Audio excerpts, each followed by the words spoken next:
یہ وہ مقام ہے جسے راس الحسین کہتے ہیں، جو راہب عقیدے کے لحاظ سے عیسائی تھا، اس کا یہ گھر تھا۔ یہ وہ پتھر ہے جس پر حضرت امام حسین علیہ السلام کا سر مبارک رکھا گیا تھا، اور چند قطرے آپ کے خون مبارک کے اس پر پڑے،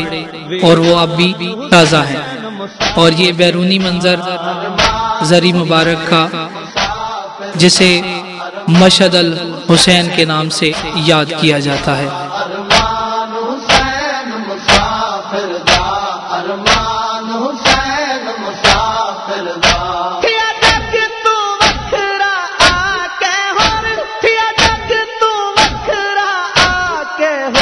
مہمان حسین مسافر دا، مہمان حسین مسافر دا، ارمان حسین مسافر دا،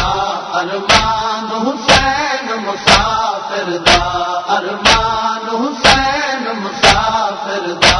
ارمان حسین مسافر دا۔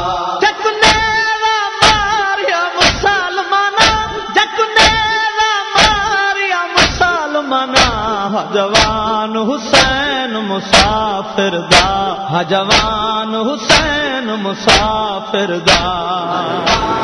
دو گانا عرش کا جمعہ تے جمعے نہیں جا چاونا خالی اپنا یا نبی اللہ کی نبی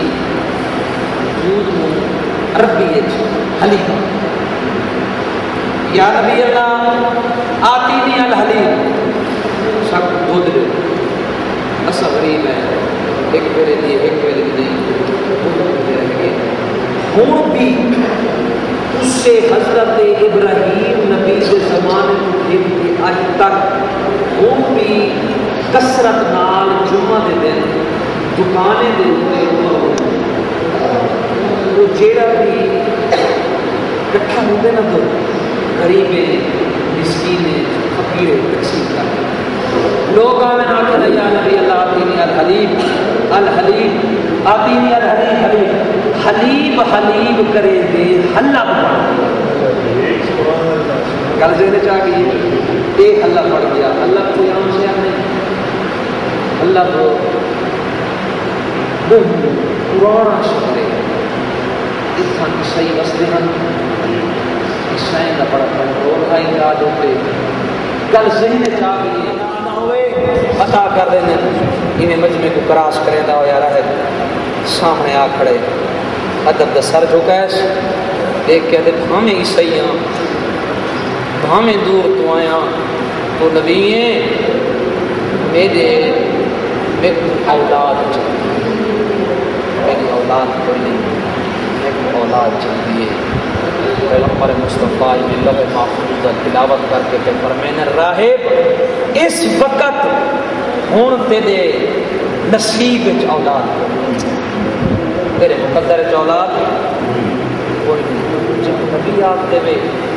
روندا ہویا راہب تو رہے اللہ بے چوری راہب دا کام جس مقام کی دیکھ کے دل میں تو جان دا نہیں معصوم بچا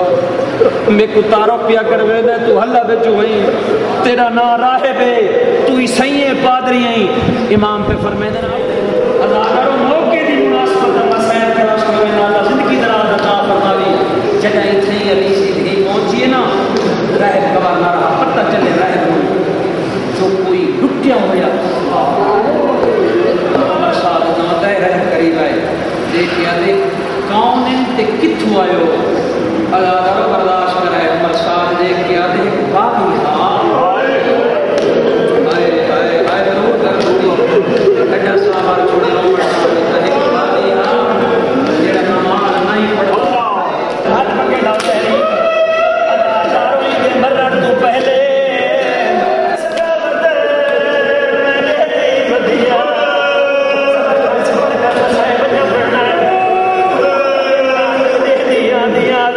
برداشت کرائے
بھی جلائے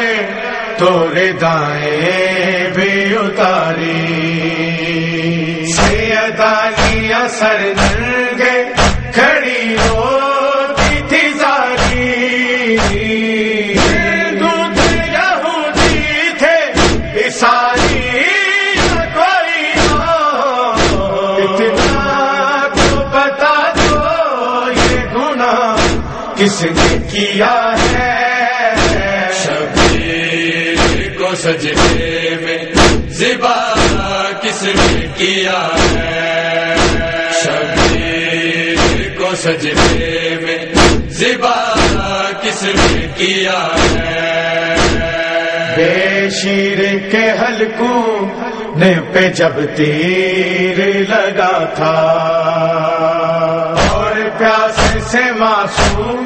یہ جو علاقہ ہے اس علاقے کا کیا نام ہے؟ اس شہر کا نام ہے حلب، دمشق یعنی شام کے شہروں میں سے اس شہر کا نام ہے حلب۔ اچھا، اور یہ کہیں یہ حضرت امام حسین علیہ السلام کا سر مبارک اس جگہ پر کیسے آیا، کربلا سے یہاں تک کیسے اور کس طرح آیا؟ یہ مولا امام حسین علیہ السلام کا سر مبارک کربلا سے شام تک، جہاں دمشق ہے وہاں تک 36 شہر بنتے ہیں، اور ان ظالموں نے جان بوجھ کر ہر شہر میں سے گزارا، اور جب یہاں پہ قافلہ پہنچا تو انہوں نے کہا کہ اس کو، یہ جو شہر ہے حلب یہ بہت بڑا شہر ہے، اس کے بازار بھی سجا دو، دربار بھی سجا دو، اسی شہر سے گزاریں گے۔ جب یہاں پہ یہ سر پہنچا تو یہ جس جگہ پہ ابھی ہم بیٹھے ہیں یہ راہب تھا، ایک نامی عیسائی، یہ راہب کا گھر تھا، وہ جو بحر ہے وہاں وہ راہب کا ڈیرا تھا۔ وہاں پہ راہب جب پہنچا تو اس نے دیکھا کہ یہ ایک سر ہے جس کی جو سورہ قرآن مجید سورہ کہف کی تلاوت کر رہا ہے لحن داؤدی میں، اور اس کی روشنی اور نور آسمان کے ساتھ ٹکرا رہی ہے۔ تو اس راہب نے کہا عمر ابن سعد سے شمر سے کہ ہمیں ایک رات کے لیے بلکہ جب تک یہاں آپ قیام کریں گے اتنی دیر کے لیے یہ ہمیں سر دیجیے، 10,000 دینار یا 10,000 درہم کا۔ اس نے سر خریدا راہب نے، اور وہ سر لے کے مولا امام حسین علیہ السلام کا اس مقام پہ پہنچا۔ یہ جو آپ کو سامنے دیکھیں یہ جو ذری نظر آ رہی ہے اندر وہ سرخ سا پتھر ہے، ابھی تک بھی مولا امام حسین علیہ السلام کا خون موجود ہے، اسی پتھر کے اوپر مولا امام حسین علیہ السلام کا سر مبارک رکھا گیا۔ اس یہ راہب لے کر آیا یہاں۔ راہب جو ہے وہ عقیدت مند تھا، وہ تھا عقیدت مند، ہاں۔ جس وقت اس کو پتہ چلا کہ یہ مولا امام حسین علیہ السلام ہے تو اس وقت راہب نے کلمہ پڑھے اور کہا کہ شہید زندہ ہوتے ہیں اور آپ امام حسین علیہ السلام ہیں، مجھے کلمہ پڑھائیں اور میرے کلمے کے گواہ رہنا۔ تو امام حسین علیہ السلام نے اس کو کلمہ پڑھایا امام حسین علیہ السلام کے سر نے، اور راہب پھر مسلمان ہو گیا، پہلے عیسائی تھا۔ ٹھیک ہے، تو اس جگہ سے پھر جو سر ہیں سر مبارک وہ کس جگہ منتقل کیا گیا اور کیسے منتقل کیا گیا؟ اس سر کو جارڈن میں، اردن میں، ترکی میں ہر جگہ پہ اس کو تبدیل کیا گیا، اس پتھر کو، سر کی بجائے اس پتھر کو، یہ جس پتھر کو سر رکھا گیا تھا اس پتھر کو تبدیل کیا گیا، جہاں بھی یہ پتھر جا کر رکھتے وہاں سے خون جاری ہو جائے گا۔ تو امام حسین علیہ السلام کے سر کو جہاں جہاں بھی جس شہر میں گئے مولا امام حسین علیہ السلام کے سر کو وہیں لے کے گئے، اور اس وقت مولا امام حسین علیہ السلام کے سر کی دفن کی 3 روایات ملتے ہیں، ایک ہے شام میں دمشق میں شہر میں جہاں باب صغیر ہے وہاں سر کو دفن کیا گیا، دوسری روایت ہے کہ کربلا میں، تیسری ہے مدینے کی، تو اس سے معتبر جو روایت ہے وہ مولا امام حسین علیہ السلام کا سر کربلا میں لے گئے تھے، مولا امام سجاد علیہ السلام جا کے وہاں مولا اپنے بابا کے ساتھ وہاں دفن کر دیا سر۔ اچھا یہ بتائیں کہ یہ جو مقام ہے اس پہ اور بھی کوئی سر وغیرہ لایا گیا یا کوئی بیبیاں وغیرہ بھی یہاں پہ آئی ہیں؟ سب بیبیوں کو لایا گیا، یہاں پہ قافلہ آیا اور یہاں پہ 2 دن تک قافلہ رکا رہا اور یہاں پہ علی کی بیٹیاں کھڑی رہیں، اور اس یہی وہ مقام ہے۔ اچھا میں نے تو یہ سنا ہے کہ یہ جو راہب ہے اس کو اولاد بھی امام حسین علیہ السلام نے عطا کی تھی، اور جو ہے وہ جو حضرت امام حسین علیہ السلام کا سر لے کے آئے تو ان کے بدلے جو ہے نا وہ ایک بیٹے کا سر کاٹ کے پہلے دیا دوسرے کا، اس طرح بھی کوئی بات ہے؟ اس طرح مشہور ہے، معروف ہے، لیکن میں نے پڑھا نہیں ہے کتاب میں کہ اس طریقے بیٹوں کا سر دیا، لیکن اتنا تھا کہ اس نے سر خریدا. اور بعض کہتے ہیں کہ یہ وہی رہب ہے جس کو 7 بچڑے مولا امام حسین علیہ السلام نے دلوائے تھے. یہ مشہور ہے ویدین. میرے نصیباں وچ لکھی نہیں اولادے کیتی حسین میری جولی آباد، 7 پتر دے کے گیا راہب تجا، رب جانے تے حسین جانے، رب جانے تے حسین جانے.